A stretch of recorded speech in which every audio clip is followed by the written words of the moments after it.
Kaya lang, basic muna, basic agreement tayo. Karapatan ng Kongreso mag-imbestiga, kagaya ng aking sinabi.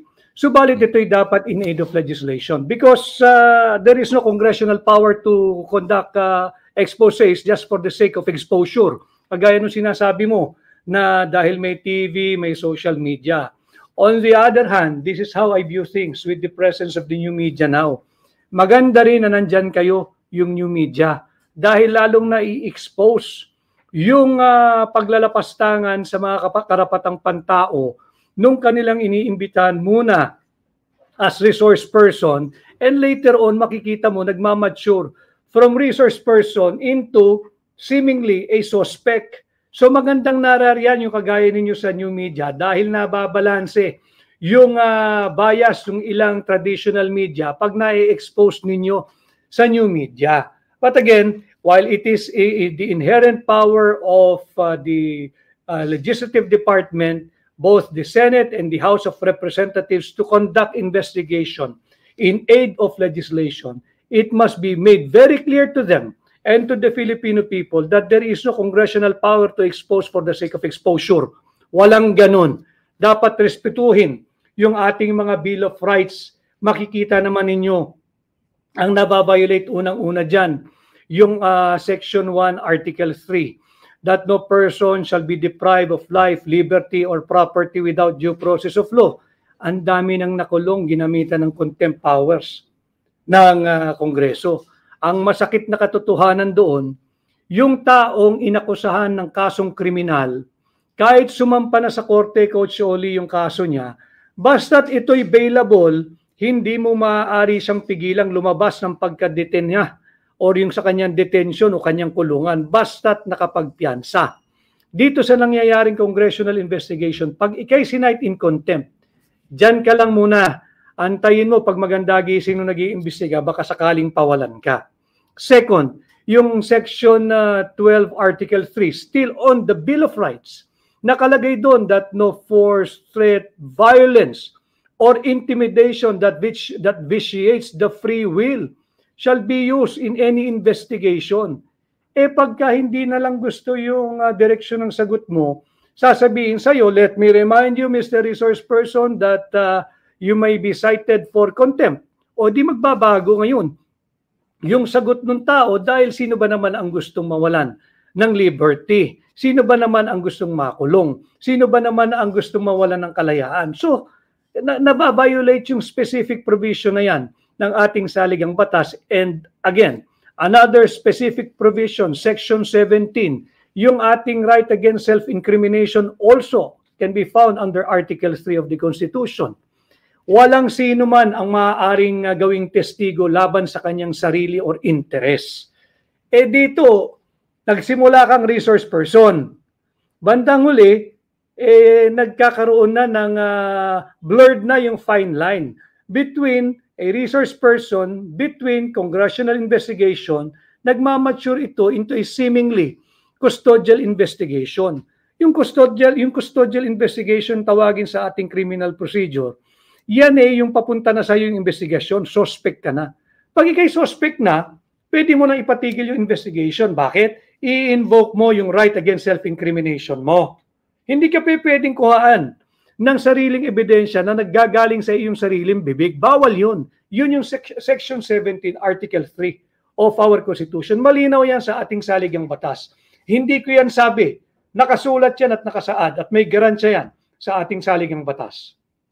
Kaya itong sa aking nakita sa nangyari dito sa hearing, ito'y maliwanag na nagiging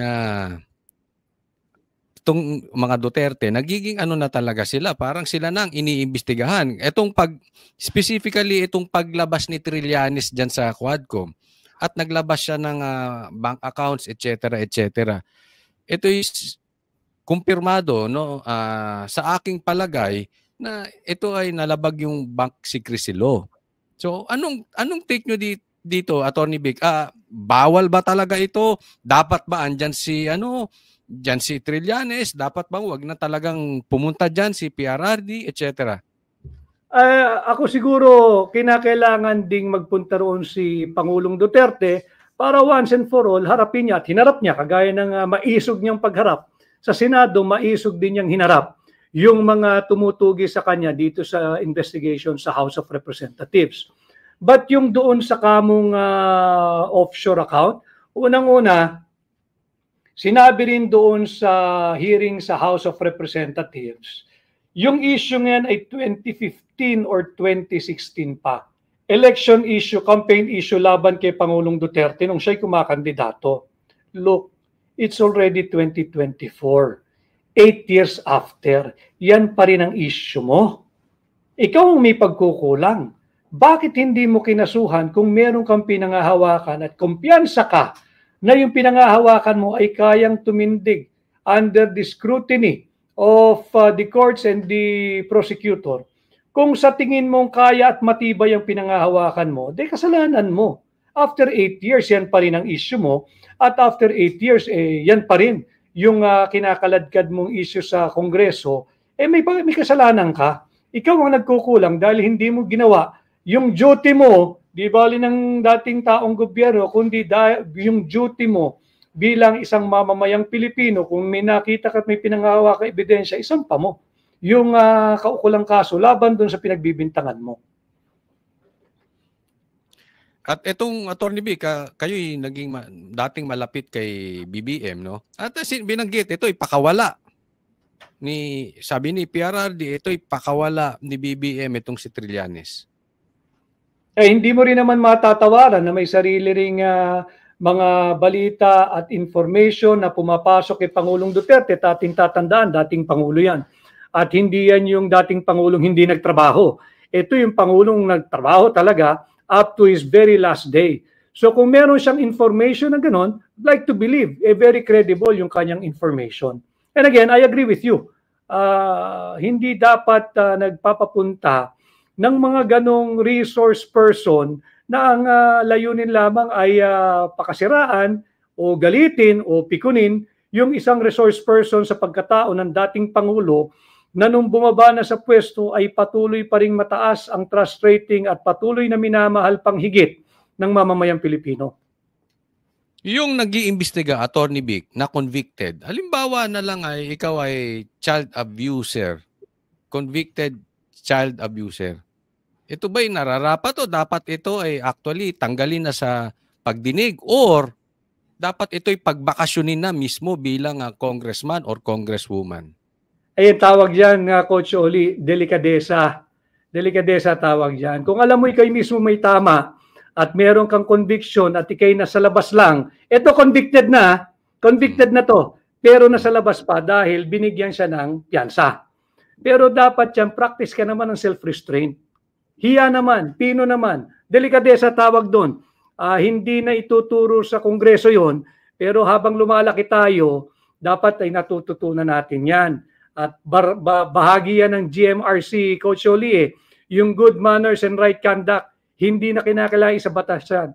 Kung sa tingin mong may bahid ka, preno, rahan-rahan, huwag ka na magpunta ron, huwag ka na magtatanong doon, because between you and the resource person, ikaw ang may conviction, hindi yung taong naroon. Yung nakaupo doon na iniimbestigahan mo at tinatanong mo, wala pang ang kaso. Delikadesa tawag dyan. Self-restraint. At yung sa Pilipino pa ba, mahiya ka naman. Kung sakaling ganun yun at wala talagang delikadesa, ibig bang sabihin yung mga kasamahan niya ron or yung kanilang pinaka-leader na hindi man lang siya pagbawalan, pare-pareha silang walang delikadesa? Oh, you can safely arrive at that conclusion, Coach Oli. I feel you, I agree with you if you will arrive or if you already have that kind of conclusion. Kaya nga, importante yung mga ganitong programang kagaya ng sayo sa social media at sa new media upang mailahad natin ang katotohanan sa higit na nakararaming sambayan ng Pilipino. Kung sila doon ay hindi na nagpa-practice ng proper decorum, kung sila doon ay wala ng decency, let's go into the bar of public opinion. At yung public opinion ang mag-shape, ang mag-pressure na tigilan na nila yung political persecution. Ang problema natin, kahirapan, kagutuman, at ang walang food security, at yung nawawalang 500 billion flood control funds at yung hindi ma-account na 5,500 flood control programs, iyan ang tunay na problema natin. Hindi itigil nyo na yung political persecution. Yan, bago natin, pupuntahan natin yung flood control na nawawala na yan. Ano? Ito hindi ko alam kung ito ay specifically na sinabi sa batas. No? Sabi nyo, yung kanina yung tungkol sa drug use and protector at saka yung plunder, etc. sa mga opisyal. Ang NPA ba, halimbawa, yan ba ay pwedeng dapat maging opisyal o yan ay wala dapat dyan? Anong sinasabi ng batas patungkol dyan? Well, that is the democracy Philippine style.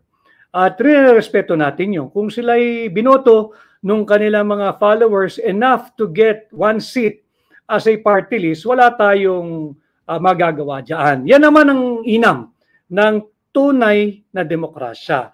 Maaring hindi ako sang-ayon sa sinasabi mo, pero ipagtatanggol ko ang karapatan mong sabihin yan. At ganun din dito sa pag-elect ng mga leaders, maaring hindi sila karapat-dapat dyan, kanya lang naboto sila ng sambayan ng Pilipino. Subalit pag nandoon ka na, kinakailangan naman, umasta ka yung respeto at yung decorum at yung pag-uugali na talaga naman pang public servant. Dahil public service is mataas na antas ng paglilingkod yan, meron kang mandato ng sambayan ng Pilipino at dapat yan pinapahalagahan mo at hindi ka pwedeng umasta ron bilang barumbado. So puntahan natin ito ngayon, Attorney Vic, itong flood control na binanggit nyo kanina. No? So may lumalabas na mga videos na wala na siyang magawa. Na even yung mga infrastructure na gawa ng flood control projects, nagiba. At sabi, substandard. So, ito'y napag-usapan natin dati na ito'y isasama nyo doon sa corruption. Ngayon, moving forward, nagpapatuloy. At marami pa rin nagiging problema dito sa itong bagyo-bagyo na ito na sinisisi pa nila sa climate change. No? So, anong pwede nating magawa dito? Coach Oli, mga kababayan, climate change is real. Totoong meron ng pagpapalit ng klima. Wala po tayong debate dyan. Pero, yung namatay na 200 na Pilipino dahil sa pagbaha sa Bicol, hindi po pwedeng isisi sa climate change yan. Sisihin natin kung paano ninyo ginamit, saan nyo linagay yung 500 billion pesos na flood control funds. Kung hindi ninakaw, Coach Oli, yung 500 billion pesos na dapat sana ay naiuwi sa tunay na flood control programs, baka buhay pa yung karamihan doon sa 200 tao higit kumulang na namatay. Inosente, bata, matanda, ama, kapatid. Yan ang mga namatay. Bakit? Dahil sa korupsyon. Kaya nga ako, yung sinasabi, ibalik natin ang death penalty. Ang biktima ho dyan, sa plunder na yan, sa pagnanakaw sa pera ng gobyerno, hindi lang isa, kundi tayong lahat, 110, 115 million Filipinos ang biktima dyan. Tayo ang biktima. At yan na nga, nagkakaroon ng mga unnecessary deaths. Bakit? Nalunod nawawala yung flood control programs nawawala yung flood control funds.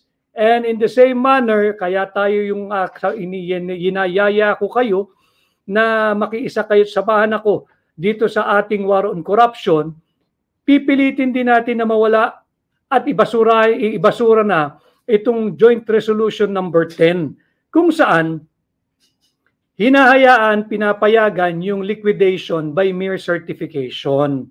Naririnig po ng ating mga kababayan, subukan ko hong pasimplihin. Yung resolution number 10 that allows liquidation by mere certification, simple lang po ang ibig sabihin nito. Yung head of office o ahensya ng gobyerno na siyang gumamit, nagdispalko o kaya'y nagtago o nagnakaw o nangurap ng pondo ng kanyang opisina, siya din ho ang magli-liquidate. At pipirmahan lang niya, sabihin niyang dito ginamit, wala ng audit, lusot na po iyan. yan po ay unconstitutional. Bakit? Coach Oli, paglabag yan sa ating saligang batas, sa Article 9, Section 3, doon sa mandato ng Commission on Audit, malinaw yan, Commission on Audit lang ang may kapangyarihan na mag-audit, walang iba. At hindi mo rin pwedeng bawasan ang kapangyarihan o ang saklaw ng Commission on Audit. Lahat po ng opisina ay dapat niyang bantayan. Yan ang ating watchdog pagdating sa pondo ng bayan. At hindi siya pwedeng talunin o kapunin ng mere resolution number 10 because the powers of the Commission on Audit is provided for under our Constitution. Hindi yan pwedeng talunin ng mere legislative resolution or joint resolution. Kasi ang nagiging issue dyan, Attorney Vic, minsan, syempre, politika, no? So, nilagay nila yan dyan dahil meron silang agenda. So, I'm with you dyan sa death penalty, sa plunder na yan. I'm with you dyan sa death penalty about dyan sa droga na yan.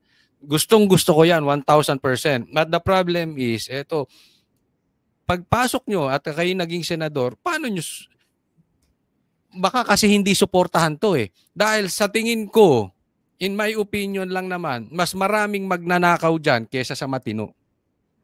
So, hindi nila a-approvean yan. So, paano natin ipapasok yung batas na yan? Maganda yung batas eh. Kaya lang, paano? We will find like-minded alliances dyan sa Kongreso at sa Senado. At kung sakasakali magkahirapan, Coach Oli, gamitin din natin yung saligang batas sa pagpapasa ng batas kagaya ng pagbabalik ng death penalty. Pwede naman mag-initiate ang publiko, yung tinatawag nating People's Initiative. Yung People's Initiative, hindi lang naman sa pagpapalit o pagrebisa o pag-amenda ng ating saligang batas. Ang pagpasa ng isang Republic Act, maaari din gamitin yung bihikulong yan, yung direct participation of the people. Recognize yan ang ating saligang batas. At kung ayaw, yung mga mambabatas, dahil pakiramdam nila, tatamaan sila dito sa panukala na maibalik ang death penalty, tatakbo tayo sa sambayan ng Pilipino. Anyway, after all, kinikilala naman that sovereignty resides in the people and all government authority emanates from them. Emanates from you, emanates from me, emanates from us. Alam kong mahirap. Sabi ko nga, talagang mahirap tayo makapagpasa ng batas na ganito dahil maraming tatamaan. Subalit, nariyan ang sambayan ng Pilipino. At ako'y nananalig na kung sakaling pahiramin ninyo ng inyong mandato, kasama ko kayo all the way hanggang sa matuloy itong mga legislative commitments or legislative agenda na aking inilalahad sa inyong lahat dito sa iyong programa at marami pa ibang programa na ako ay nabigyan na ng pagkakataong magsalita. Maganda yun, Attorney Vic.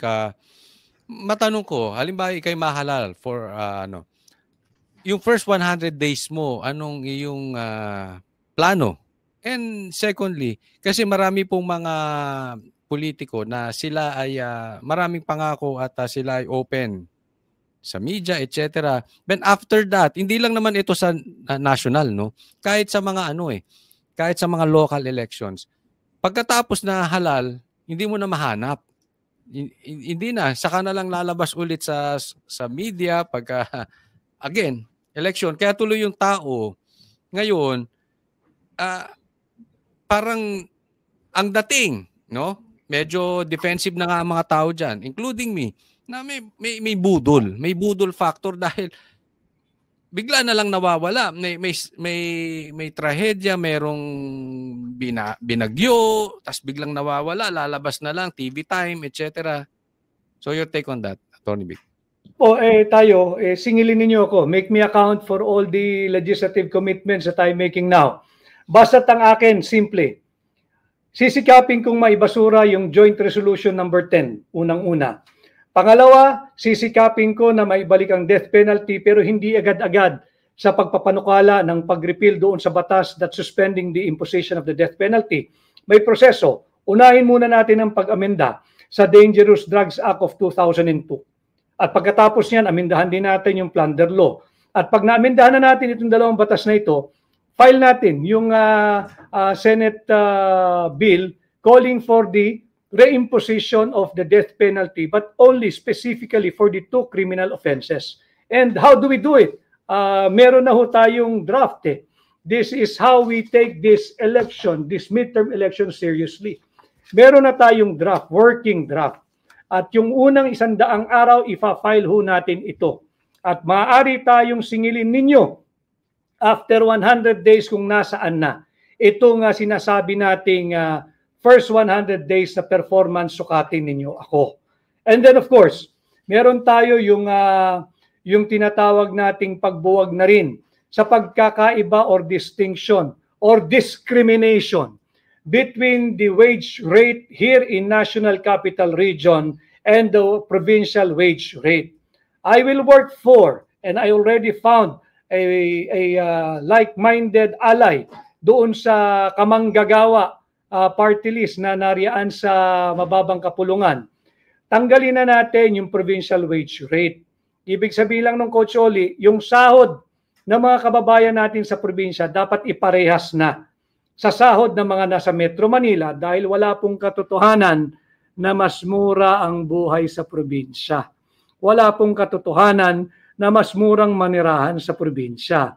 Pruweba, lagi kong ginagawang halimbawa, yung isang piraso ng manok mula sa sikat na fast food chain na may isang kanin at isang gravy sa Metro Manila, kung ano man ang halaga niyan, yun din ang presyo ng isang pirasong manok na may kanin na may gravy sa probinsya. Isa pang pagpapatunay, kadalasan mas mura ang bigas sa Metro Manila, ang isang kilong bigas o isang sakong bigas sa Metro Manila kaysa sa probinsya. Pangatlo, bakit magkakaroon ng distinction ang sahod ng mga nasa Metro Manila or National Capital Region kung iahambing mo doon sa mga nasa probinsya? Take the case of yung mason ng isang construction company. Yung pinapasan ng mason na isang sakong simento sa kanyang balikat dito sa Metro Manila ay singbigat ng isang sakong simento na pinapasa ng mason na nagtatrabaho sa probinsya. Tanong, bakit mas mura ang sweldo ng mason sa probinsya kung ihaambing mo sa mason ng nagtatrabaho sa National Capital Region? Pareho lang naman yung bigat ng kanilang trabaho. Kaya kung tayo ay palarin, isa rin po yan sa isusulong natin, tanggalin na yung distinction ng National Capital Region wage rate at yung provincial wage rate. And of course, babantayan po natin yung tao ng budget. Nasabi ko na yata ito sa iyo, Coach Oli, nung araw, na ang ugat at simulat katapusan ng ating problema ay ang korupsyon sa budget. Babantayan natin ang budget mula pa lamang sa NEP o yung rekomendasyon ng Pangulo ng Pilipinas hanggang sa ito'y dinedeliberate na, pinagdadebatihan sa Kongreso hanggang sa ito'y mauwi doon sa tinatawag na Bicameral Conference Committee na ang trabaho lamang ay i-reconcile kung tama yung mga figure. Pero pagdating sa Bicameral Conference Committee, ang dami ng insertions. Lumolobo yung proposed budget ng Presidente ng Pilipinas hanggang sa gamitin na ito ng mga ahensya ng gobyerno hanggang sa ito'y properly ma-audit. Para nang sa ganun, walang masayang na pera nating mga Pilipino. Yan ang ating mga panukala na nais gawin at dyan ho ninyo ako sukatin sa loob ng 100 araw kung sakasakali po'y tayo'y palarin at pagbigyan ninyo ng isa sa inyong 12 iboboto sa Senado pagdating next year ng Mayo 12. Ayun, maganda yan. Una, so magiging isa na lang ang rate natin, no, sa buong Pilipinas. Ang mga sahod. Maganda yan. Medyo nakikita ko lang dyan kasi kung halimbawa ay yung mga negosyo, kasi siyempre, mas malakas talaga ang negosyo sa Makati compared dun sa mga liblib na lugar. But in any case, I agree with you. No? I agree. Hindi ko lang malaman kung paano makaka-survive yung mga small businesses. No? But certainly tama 'yan. And pagtungkol naman dito sa budget, diyan tayo malaking problema dahil nabanggit nga ni BP Sara na ang humahawak ng pera ng taong bayan ay dadalawang tao lang. Itong si Speaker Martin at saka ito si Saldico. And hindi natin alam kung saan nila dinadala. But I choose to believe BP Sara. Itong next topic gusto kong nabanggit ito ni Representative Alvarez. And talagang gusto kitang tanungin nito. Kaya sabi ko, antayin ko na lang. Total, may interview naman ako sa kanya. But I agree with him. Hindi ko lang alam kung tama kasi sabi niya, pwede pang tumakbo si PRRD as president kung gugustuhin niya dahil hindi naman magkasunod. Hindi naman siya incumbent. No? I mean, kailangan natin si PRRD, but hindi ko alam. Anong sinasabi ng batas nito? Anong take mo dyan, Atty. Vic? Walang malinaw na o direktang prohibition ang ating saligang batas na para mag-ala Trump after ng isang term na hiatus or pahinga or vacuum ay babalik bilang Pangulo uli. To my mind as a lawyer, pwedeng gawin yan.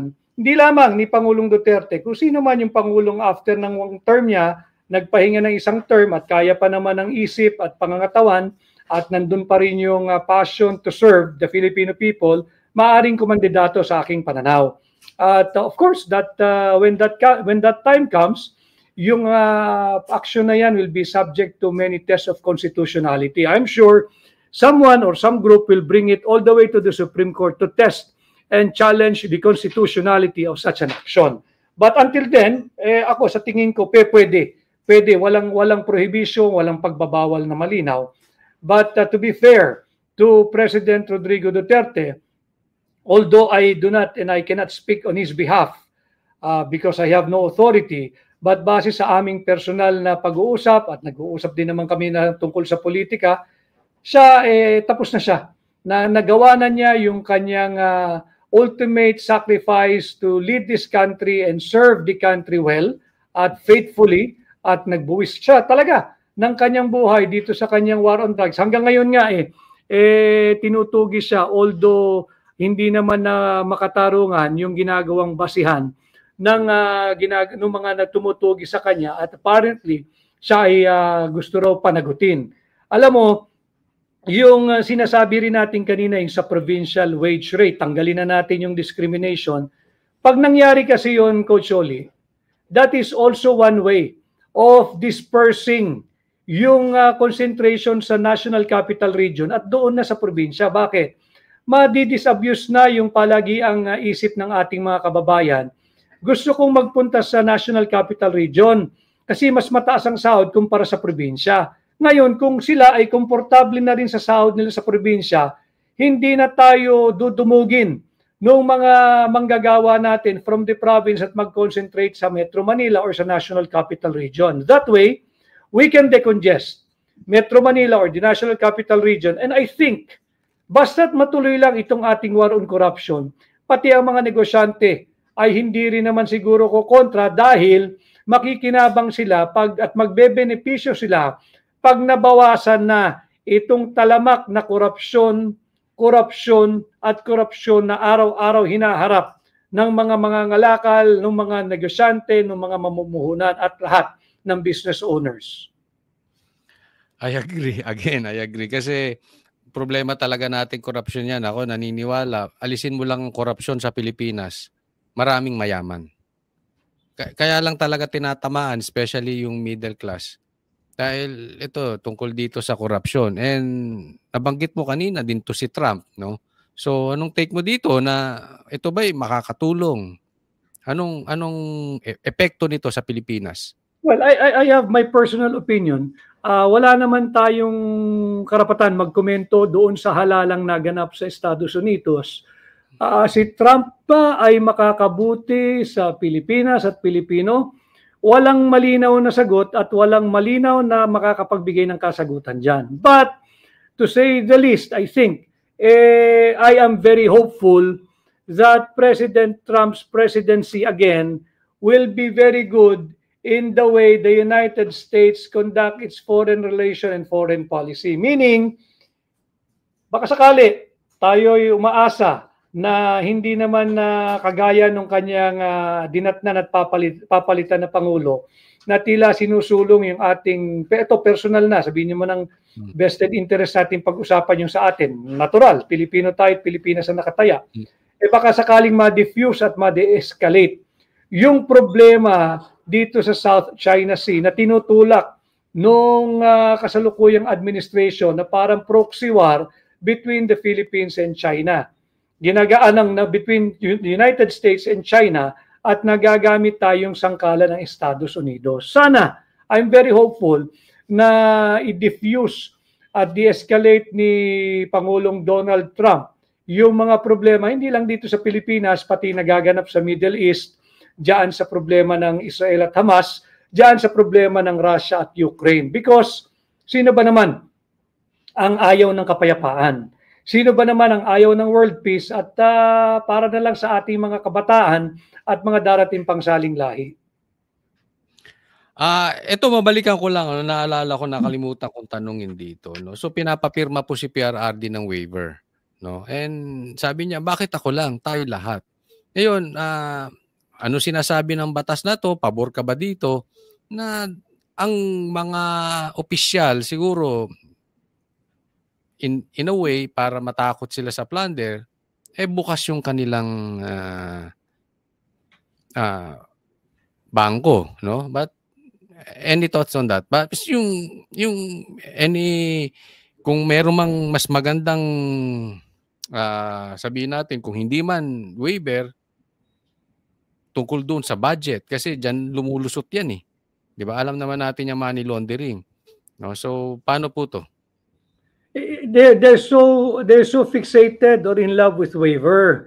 Alam mo, kung mahusay yung nag-iimbestiga on the prosecution side through the National Prosecution Service, kayang bumuo ng airtight case niyan. Kaya nila sinasabing pirma ka ng waiver precisely because wala naman silang skill set or training na gumawa ng isang thorough investigation. Sila ay legislator. Ang trabaho ng mambabatas ay gumawa ng batas. Ang trabaho para mag-imbestiga ay trabaho ng investigador ng law enforcement agencies, ng NBI, ng PNP-CIDG, ng provincial, ng regional, ng police investigation division, all the way hanggang precinct level. Iyan ang trabaho niyan. Kung may gusto kang kasuhan, paimbestigahan mo. Kung gusto mo maging mambabatas, gumawa ka ng trabaho mo, magpasa ka ng batas. Ngayon, yung doon naman sa paghuhusga kung sino ang guilty at hindi guilty, trabaho po yan ng mga trial agencies or trial bodies.